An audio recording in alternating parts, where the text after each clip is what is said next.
Salut, tout le monde. Je vais essayer de faire court, mais il y a beaucoup à déballer ici. Ma femme, Amanda, et moi sommes mariés depuis 11 ans.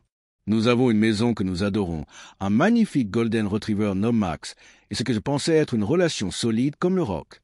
Mais cette image de ma vie parfaite s'est effondrée mardi dernier, lorsque je me suis retrouvé au bord d'un précipice que je n'avais pas vu venir. Amanda a toujours été une personne très sociable. Elle s'épanouit grâce à l'attention qu'elle reçoit, que ce soit au travail, avec ses amis, ou lors des événements communautaires qu'elle adore organiser. J'admirais cela chez elle, sa confiance et son charisme. Pendant ce temps, j'ai toujours été le type calme et travailleur. Je suis celui qui se lève à 5 heures du matin, fait la navette pour son travail dans la construction, et passe ses week-ends à réparer des choses dans la maison pendant qu'elle sort avec ses amis. Avec le recul, il y avait des signes, des petites choses agaçantes que j'ai ignorées parce que je lui faisais confiance. La façon dont elle s'habillait de plus en plus pour de simples courses. Son besoin soudain de temps pour elle et son attitude défensive lorsque je lui posais des questions sur ses sorties tardives. Mais j'ai mis cela sur le compte du stress ou d'une phase que nous finirions par surmonter en discutant. Puis est venue la clé SB. C'était un mardi banal. Amanda était partie travailler tôt, prétendant avoir une réunion. Je rangeais le bureau à la maison quand je suis tombé sur une clé USB qu'elle avait laissée sur le bureau. Au début, j'ai cru que c'était la mienne, j'ai l'habitude de perdre mes affaires. Je l'ai branchée sur mon ordinateur portable, m'attendant à trouver des fichiers de travail ou des photos de l'un de ces événements. Ce que je trouve à la place m'a glace le sang. Le premier dossier s'appelait Souvenirs. À l'intérieur, il y avait des photos et des vidéos qu'Amanda avait prises au fil des ans. Au début, cela semblait anodin. Elle souriant lors d'un gala de charité, des selfies de son bureau, des clichés de notre chien. Mais en faisant défiler, j'ai remarqué quelque chose d'étrange. Une vidéo prise dans une cabane que je ne reconnaissais pas. Sur les images, Amanda n'était pas seule. Elle était assise près du feu avec un autre homme, se penchant vers lui, riant comme s'il était le centre de son monde. J'ai mis la vidéo sur pause. Le C, battant. Peut-être que c'était une vieille vidéo d'avant notre rencontre, un ami dont elle ne m'avait pas part, mais ensuite, je l'ai vu porter le bracelet que je lui avais offert pour notre anniversaire l'année dernière. Il n'y avait aucun doute possible. Je lance la vidéo suivante, espérant désespérément qu'il y ait une explication innocente. Cette fois, le même homme grand, aux cheveux bruns, avec un sourire suffisant, se penchait pour l'embrasser. Elle ne s'est pas éloignée. Au contraire, elle a passé ses bras autour de son cou. Son visage illumine d'une manière que je n'avais pas vue depuis des mois. Mon estomac se noue. Je n'arrivais plus à penser clairement. Qui était cet homme? Depuis combien de temps cela durait-il? Et pourquoi avait-elle sauvegardé ces vidéos sur une clé USB? Mon esprit s'emballe, submerge par des questions, chacune plus dévastatrice que la précédente. Je ne l'ai pas confrontée tout de suite. À la place, je passe les jours suivants à assembler les pièces du puzzle. Je commence à faire attention à ses messages, ses publications sur les réseaux sociaux, ses excuses. Il n'a pas fallu longtemps pour trouver d'autres incohérences. La réunion d'affaires qu'elle avait eue le week-end dernier? Aucun email à ce sujet. La nuit où elle avait travaillé tard? Une facture de restaurant est apparue sur notre compte commun, une que je n'avais pas remarquée avant. Je n'ai pas beaucoup dormi après CA. Chaque detail, chaque souvenir, chaque je t'aime, venant d'elle rejouer dans ma tête, entache par le fait qu'elle m'avait menti. J'avais envie de crier, de pleurer, de casser quelque chose, mais à la place, je me suis assis dans le noir, calmement, planifiant ma prochaine étape. Il ne s'agit pas seulement de sa trahison. Il s'agit de moi, comment je manque les signes, comment je me suis laissé croire à un mensonge. Et surtout, comment je vais m'assurer qu'elle et son amant paient les conséquences. Je passe les jours suivants à faire quelque chose que je n'aurais jamais imaginé devoir faire dans mon mariage, enquêter sur ma femme. Cela me semblait sale, comme si je violais une confiance sacrée. Mais avais-je vraiment le choix? La confiance était déjà morte et j'avais besoin de connaître la vérité. Je commence doucement. Amanda avait une routine prévisible. Café à 7 heures, email à 8 heures et dehors à 9 heures. Je ne voulais pas qu'elle se doute de quoi que ce soit. Alors j'ai joué mon rôle de mari naïf. Je lui ai préparé son café, l'ai embrassé avant son départ et lui ai souhaité une bonne journée. Pendant tout ce temps, mon estomac se nouait à l'idée que la personne que je pensais connaître était devenue une étrangère. Ce matin-là, après son départ, j'ai vérifié nos comptes communs. Je n'avais jamais eu de raison de les examiner de près auparavant. Amanda s'occupait de la majorité du budget. Mais maintenant, chaque transaction me semblait suspecte. Il y avait des dépenses fréquentes dans des lieux qu'elle n'avait jamais mentionnés, des restaurants de gamme, des hôtels boutiques et un fleuriste dont je n'avais jamais entendu parler. Le pire, Une facture de $300 d'une bijouterie le mois dernier. Je n'avais reçu aucun bijou. Mossé, s'est accéléré. Peu importe qui était cet homme, ce n'était pas une simple aventure. Elle investissait en lui, dans leur vie secrète. Je n'étais pas encore prêt à la confronter. Pas sans plus de preuves. Alors, je me suis tourné à nouveau vers la clé USB.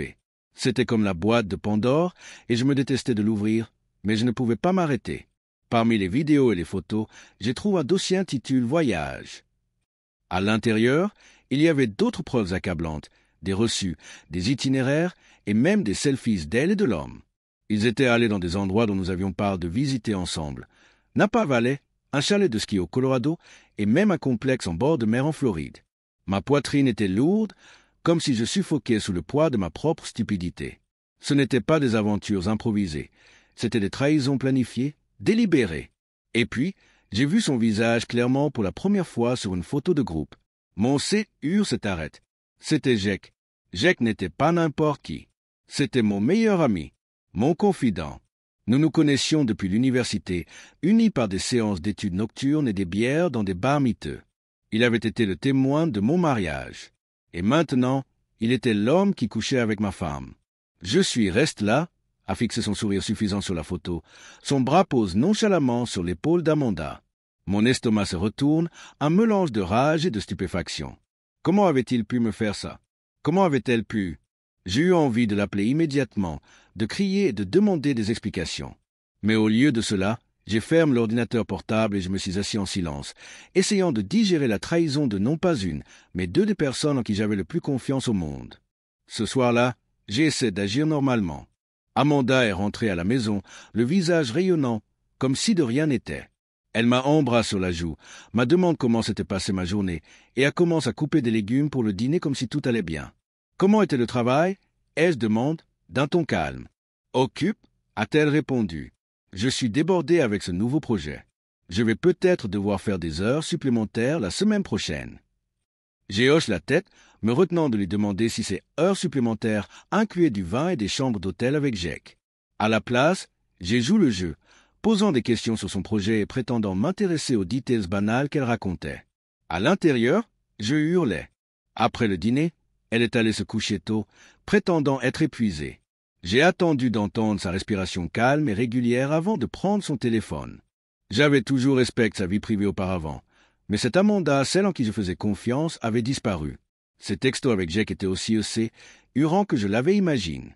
Des messages flirtants, des plans explicites pour leur prochaine escapade, et des blagues privées qui me donnaient envie de jeter le téléphone contre un mur.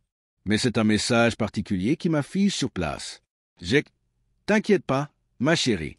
Il est trop naïf pour se rendre compte de quoi que ce soit. Encore un peu de patience, et on sera libre. Libre? Libre de quoi? De moi? Mes mains tremblaient lorsque je repose le téléphone sur la table de nuit. Mon esprit se emballe avec des hypothèses. Comptait-il partir ensemble? Attendait-elle le bon moment pour me révéler la vérité? Au pire, essayait-il de me dépouiller avant de disparaître au coucher du soleil? Je n'ai pas dormi cette nuit-là. À la place, j'ai fixé le plafond, rejouant chaque moment partage avec Amanda et Jack, cherchant les signes que j'avais manqué. Depuis combien de temps cela durait-il? Se moquait-il de moi dans mon dos? Amanda se sentait-elle parfois coupable, ou n'étais-je qu'un pion dans son jeu? Le lendemain matin, j'ai pris ma décision. Je n'allais pas la confronter, pas encore. Pas avant d'avoir tout ce qu'il me fallait pour m'assurer qu'elle et Jack ne pourraient pas s'en sortir. La partie froide et calculatrice de moi, celle qui avait construit une carrière réussie et une vie stable, était maintenant concentrée sur un seul objectif, les faire payer. Je l'admets, le plus difficile dans tout ce chaos n'a pas été la trahison elle-même, mais de prétendre que je ne savais rien. Chaque fois qu'Amanda me souriait, m'embrassait avant de partir, ou m'envoyait un message pour dire qu'elle rentrerait tard, il me fallait une force surhumaine pour ne pas crier, pour ne pas laisser exploser la colère qui bouillait en moi. Mais je savais que je devais être intelligent. La confronter sans plan ne m'amènerait nulle part. Si je voulais démanteler la vie qu'elle avait construite avec Jack, je devais le faire correctement. Cela signifiait rassembler des preuves. La première étape a été d'engager un détective privé. Cela me semblait extrême, comme dans une mauvaise série télé, mais j'avais besoin de preuves irréfutables. L'enquêtrice, une femme pragmatique nommée Diana, m'a assuré que ce genre de situation était plus courant que je ne le pensais. Cela ne m'a pas réconforté. Donnez-moi son emploi du temps, les lieux qu'elle fréquentait, et tous les détails sur cet homme, a-t-elle dit, d'un ton clinique. On s'occupe du reste. Je lui ai donné tout ce que j'avais. Les routines d'Amanda, l'adresse de Jack, et même les restaurants et hôtels vus sur les reçus. Diana a promis de me tenir informe dans la semaine. En attendant, je devais garder mes émotions sous contrôle. C'était plus difficile que je ne l'imaginais. Les mensonges d'Amanda me paraissaient maintenant flagrants, chacun de ses gestes criant sa duplicité. Un soir, elle est rentrée tard encore une fois, prétendant avoir eu une réunion de dernière minute. Elle m'a embrassé sur la joue, son rouge à lèvres légèrement estompe. Je l'ai fixé, me demandant si c'était les lèvres de Jack qui avaient causé cette trace. Longue réunion, ai-je demandé d'un ton détaché, en me servant un verre de whisky. Oui, a-t-elle répondu en retirant son manteau. Ses clients sont tellement exigeants. Tu sais comment c'est. J'ai hoché la tête, buvant une gorgée lente pour masquer la bile qui montait dans ma gorge. Je peux imaginer. Alors qu'elle me racontait des détails sur ses clients, je ne pouvais m'empêcher de m'étonner de son audace. Les mensonges coulaient de sa bouche avec une telle fluidité qu'on aurait dit qu'elle croyait vraiment que j'étais assez idiot pour tout gober. Je jouais mon rôle à la perfection, cependant, souriant, hochant la tête, feignant l'intérêt. Plus tard dans la semaine, Diana m'a appelé. Vous aviez raison, a-t-elle dit sans préambule. Elle le voit régulièrement. Restaurant, motel, même chez vous quand vous êtes au travail. J'ai des photos, des horaires, tout ce qu'il faut. L'entendre confirmer cela n'a pas rendu la chose plus facile. C'était comme recevoir un coup de poing dans l'estomac une nouvelle fois. Mais je me suis ressaisi et j'ai posé la question que je redoutais le plus. Depuis combien de temps? 1 an, peut-être plus, a répondu Diana. C'est difficile à dire exactement, mais il est clair que ce n'est pas une passade. Ils sont à l'aise. Je serrais le téléphone si fort que je pensais qu'il allait se briser. À l'aise. Ce mot me faisait bouillir de rage. Comment oser se sentir à l'aise dans une vie que j'avais construite, dans la maison que je payais, le foyer que je croyais être le nôtre? Diana m'a envoyé les preuves par email ce soir-là. J'ai ouvert le dossier, la poitrine serrée à chaque photo. Là, sous mes yeux, Amanda et Jack riaient ensemble au restaurant, se tenaient la main en public, s'embrassaient sur les parkings comme des adolescents en route. Le pire était une photo d'eux quittant un hôtel, la tête d'Amanda appuyée sur l'épaule de Jack, l'air plus heureuse que je ne l'avais vue depuis des années. Je n'ai pas dormi cette nuit-là. Au lieu de cela, j'ai fixé les photos, mon esprit tourbillonnant de plans. Les confronter ne suffirait pas. Je devais tout démanteler, leurs mensonges, leurs plans et leur futur ensemble. S'ils voulaient détruire ma vie, je m'assurerais qu'ils ne s'en sortent pas indemnes. La première chose que j'ai faite a été de rencontrer un avocat. J'ai tout expliqué, l'infidélité d'Amanda, les irrégularités financières et mes soupçons sur ce projet à long terme. Vous avez des preuves? M'a demandé l'avocat. Je lui ai remis le dossier compilé par Diana. Il a feuilleté les photos et reçu l'air sombre. C'est solide. Avec ça, vous avez l'avantage. Mais vous devez être stratégique. Stratégique. Ce mot m'a marqué. Il ne s'agissait pas seulement de démasquer Amanda dans ses mensonges. Il fallait s'assurer qu'elle ne puisse pas me dépouiller de tout ce pour quoi j'avais travaillé. Je devais jouer sur le long terme. Chez moi, j'ai commencé à me préparer discrètement. J'ai copié des documents financiers, transféré des fichiers sensibles sur un disque sécurisé et ouvert un compte bancaire séparé dont elle ignorait l'existence. Chaque geste était calcul, délibéré. Je devenais quelqu'un que je ne reconnaissais pas, mais je n'avais pas le choix. Amanda, inconsciente de tout, continuait sa comédie. Elle riait en regardant son téléphone, trouvait des excuses vagues pour ce retard et a même proposé que nous planifions des vacances, juste nous deux. On pourrait peut-être aller à Napa, a-t-elle dit un soir, d'un ton exagérément enjou. Ça fait longtemps qu'on n'a pas fait un voyage. J'ai forcé un sourire, me demandant si elle se rendait compte que Napa était l'un des endroits où elle était allée avec Jack. Bonne idée, ai-je menti? On devrait regarder CA. Chaque mot était comme du poison dans ma bouche, mais je les avale. Le moment de la confrontation approchait. Je devais juste être patient. La patience n'a jamais été mon fort, mais dans ce cas, elle est devenue ma plus grande arme. Chaque mensonge qu'Amanda racontait, chaque fois qu'elle sortait avec une excuse bancale, je serrais les dents et j'attendais. Le moment de vérité approchait et je voulais qu'il soit parfait. 2 semaines s'écoulèrent avant que Diana ne m'appelle. Elle avait rassemblé un dossier inattaquable contre Amanda et Jack, photos, emails, même des vidéos. Il y a autre chose, dit-elle, sa voix grave. Votre ami Jack siphonne de l'argent de votre projet commun. Je sentis ma poitrine se serrer. Jake et moi étions copropriétaires d'un petit bien immobilier que nous avions acheté il y a des années. C'était censé être un projet à long terme, une source de profit mutuel. Maintenant, il semblait qu'il ne se contentait pas de me trahir personnellement. Il me volait aussi. J'ai les preuves, poursuivit Diana. Des transferts vers son compte personnel, des factures falsifiées pour des travaux d'entretien, tout est là. Je raccrochai, les mains tremblantes. Chaque fois que je pensais avoir atteint le fond de cette trahison, je découvrais un nouveau niveau, encore plus sombre. Amanda ne se contentait pas d'avoir une liaison. Elle aidait Jake à se remplir les poches pendant que je travaillais d'arrache-pied pour financer leurs escapades. Ma rage atteignit son paroxysme, mais je savais que je ne devais pas me laisser envahir. Il fallait canaliser cette colère.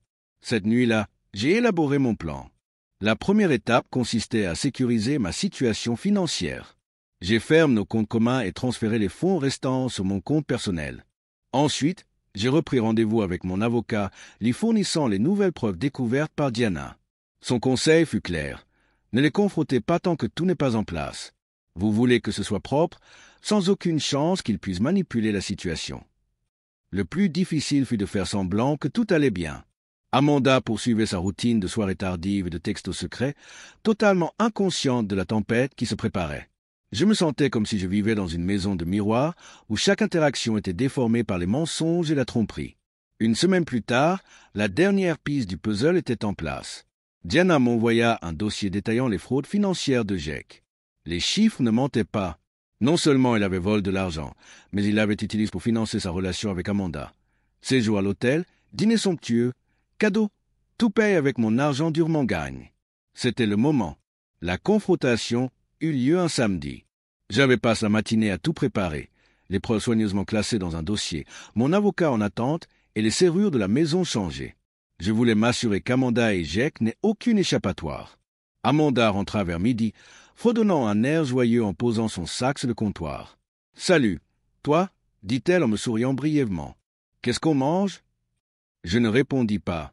À la place, je fis glisser le dossier sur le comptoir, en sa direction. « Qu'est-ce que c'est » demanda-t-elle, son sourire vacillant. « Ouvre-le » dis-je d'un ton calme mais glacial. Elle hésita avant de l'ouvrir. Ses yeux parcoururent les pages, et je la regardai alors que le sang quittait son visage. Des photos d'elle et Jake, des reçus de leur voyage, des emails détaillant leur liaison, tout y était. « Ce n'est pas ce que tu crois » balbutia-t-elle, sa voix tremblante. « Ne commence pas, dis-je, la coupant. Ne m'insulte pas encore avec tes mensonges. Je sais tout, Amanda. Je sais pour Jake, pour l'argent, pour les voyages. Je sais tout. » Elle me fixa, sa bouche s'ouvrant et se refermant comme un poisson hors de l'eau. « Ce n'est pas ? Je ne voulais pas que ça arrive, finit-elle par dire. « Ça c'est juste passe. »« Ça c'est juste passe » répétai-je, ma voix montant d'un cran. « Tu ne voulais pas te cacher avec mon meilleur ami ? Tu ne voulais pas me voler ? Ne fais pas comme si c'était un accident. Amanda, tu as fait tes choix. » Elle éclata alors en sanglots, de grandes larmes dramatiques qui semblaient plus jouées que sincères. « Je n'ai jamais voulu te blesser, dit-elle, les larmes coulant sur ses joues. Je t'aime, Ryan. Je t'aime vraiment. » Je ris, un rire amer, creux. « Tu m'aimes ? Tu as une drôle de façon de le montrer. » Avant qu'elle ne puisse répondre, on frappa à la porte. Je me dirigeai pour ouvrir et trouver Jake sur le seuil, aussi suffisant que jamais. « Salut, mec !» commença-t-il, mais son expression changea dès qu'il vit le visage d'Amanda, ravagé par les larmes, et le dossier sur le comptoir. « Qu'est-ce qui se passe » demanda-t-il, l'inquiétude perçant dans sa voix. « Entre, dis-je en m'écartant. On est en pleine discussion. » Jake hésita, mais son arrogance prit le dessus. Il entra, et je refermai la porte derrière lui. « C'est quoi, ça » demanda-t-il, essayant de paraître détendu. Je lui tendis une copie des preuves. Son visage s'assombrit au fil des pages, sa confiance s'effondrant à chaque nouvel élément. « Tu m'as volé, dis-je, ma voix calme et mortelle. Tu m'as trahi. Vous m'avez tous les deux trahi. » Jake ouvrit la bouche pour parler, mais je le coupai. « Garde tes excuses. Je m'en fiche. J'ai déjà parlé à mon avocat. C'est terminé pour vous deux. » Jake resta fige, le visage livide tandis qu'il fixait les preuves accablantes dans ses mains. Ses lèvres bougèrent, mais aucun son n'en sortit. Amanda, toujours assise au comptoir, tremblait visiblement. Son visage ruisselant de larmes tourne vers lui, comme si elle implorait son aide. La piste était plongée dans un silence lourd, uniquement trouble par le tic-tac lointain de l'horloge de la cuisine. Je le brisai. « Alors » dis-je, ma voix froide et mesurée. « Rien à dire, Jake? Rien à expliquer?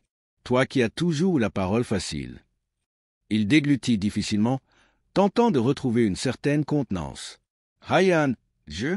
Écoute, mec, ce n'est pas ce que tu crois. »« Ah bon » rétorquai-je, les bras croisés. « Parce que ce que je crois, c'est que tu baises ma femme dans mon dos tout en me volant. J'ai raté quelque chose. »« Ryan, calme-toi » intervint Amanda, la voix tremblante. « Ça n'a pas besoin de devenir une confrontation grotesque. » Je me tournai vers elle, la colère à peine contenue. « Tu as raison, Amanda. Ce n'est pas nécessaire. Parce que j'ai déjà tout réglé. Tes mensonges, ta petite liaison, tes magouilles financières, tout est documenté. Les avocats ont tout. Les serrures de la maison ont été changées. À partir de maintenant, tu n'es plus la bienvenue ici. » Ses yeux s'écarquillèrent sous le choc. « Tu ne peux pas être sérieux. C'est ma maison aussi. »« Plus maintenant, » répondis-je fermement. « Tu recevras une liste des affaires que tu peux prendre et tu devras te coordonner avec mon avocat pour les récupérer. Mais tu ne mettras plus un pied ici sans autorisation. » Jake avança d'un pas, levant les mains dans une tentative pathétique de désamorcer la situation. « Ryan, allez, on se connaît depuis des années. Ne laisse pas ce malentendu tout gâcher. » Je ris, un rire amer et glacial. « Un malentendu? Tu me voles depuis des mois, Jake, et tu couches avec ma femme. Ce n'est pas un malentendu, c'est une trahison, et tu vas le payer. » Il ouvrit la bouche pour répondre, mais je ne lui en laissai pas l'occasion. Je pris le dossier de preuves que j'avais préparé et le plaquai contre sa poitrine. « Tu entendras parler de mon avocat à propos de l'argent. Si tu ne rends pas chaque centime, je m'assurerai que tu perds tout. » Le visage de Jake se durcit, son arrogance laissant place à une colère mal dissimulée. « Tu te prends pour un saint, Ryan? Tu n'as aucune idée de ce que c'est, de te tenir là, à regarder Amanda avec toi alors que... » « Ne t'avise pas, le coupai-je, avançant d'un pas. Ne t'avise pas de me reprocher quoi que ce soit. Tu n'es qu'un serpent, Jake.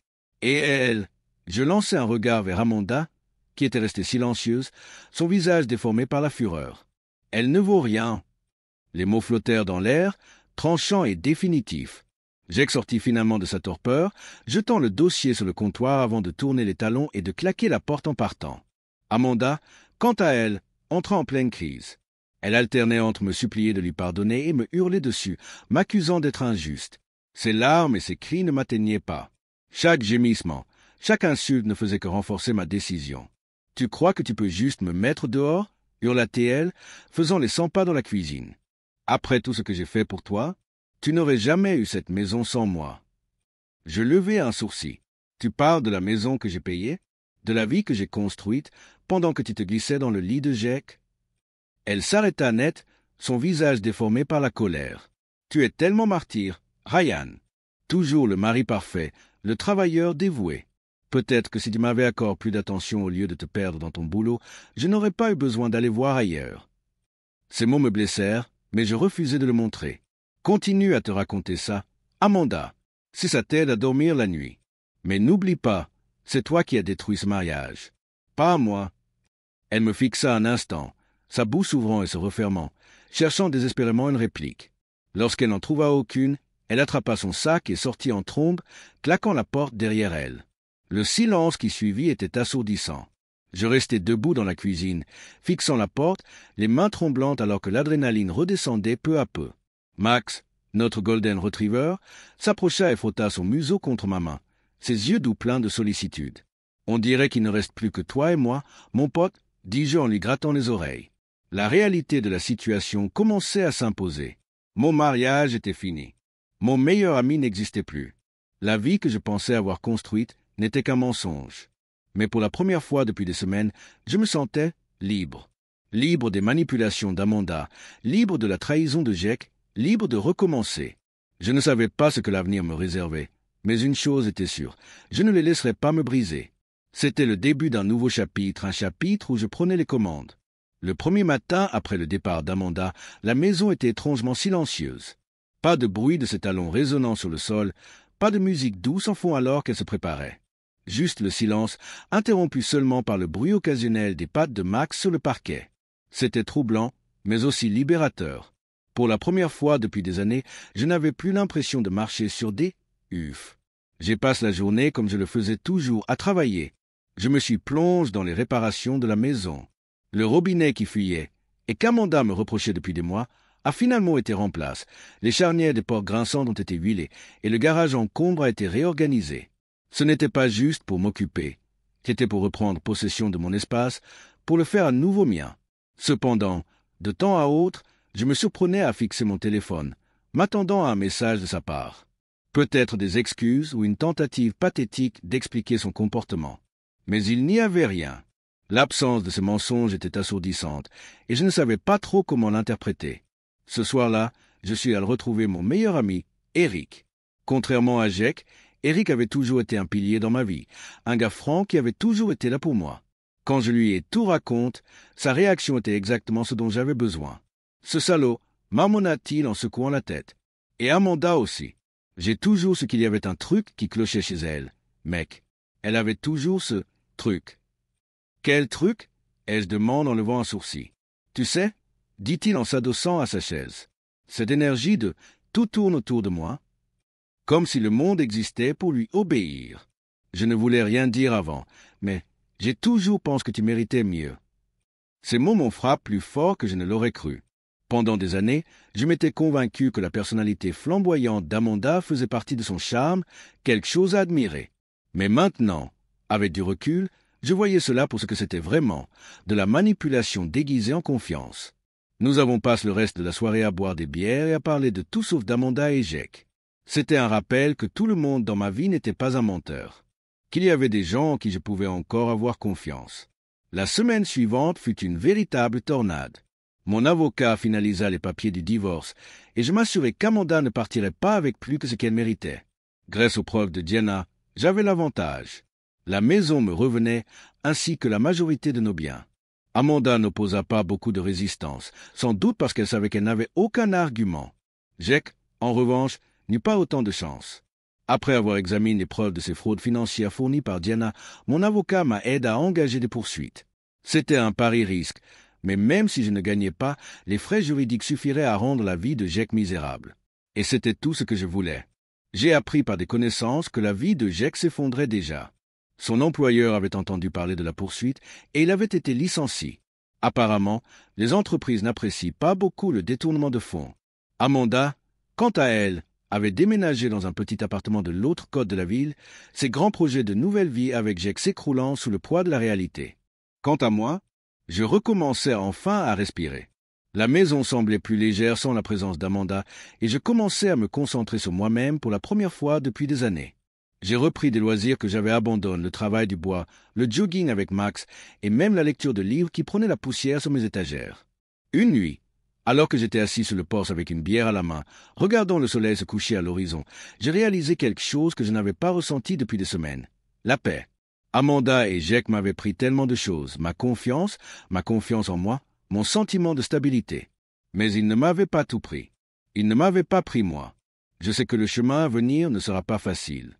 La guérison n'est pas une ligne droite et il y a encore des moments où la colère et la tristesse s'immiscent. Mais ces moments deviennent de plus en plus rares. Chaque jour, je construis une nouvelle vie, brique par brique. Les semaines se transformèrent en mois et peu à peu, ma vie recommença à m'appartenir. Les échos des mensonges d'Amanda et de la trahison de Jack résonnaient encore dans un coin de mon esprit, mais je n'étais plus aussi aigu, ne me transperçant plus comme au premier jour. Je me suis concentré sur la reconstruction non seulement de ma maison ou de ma routine, mais de moi-même. J'ai suivi le conseil d'Eric et commence une thérapie. Ce ne fut pas facile au début. Parler de cette douleur brute revenait à rouvrir des blessures à peine refermées.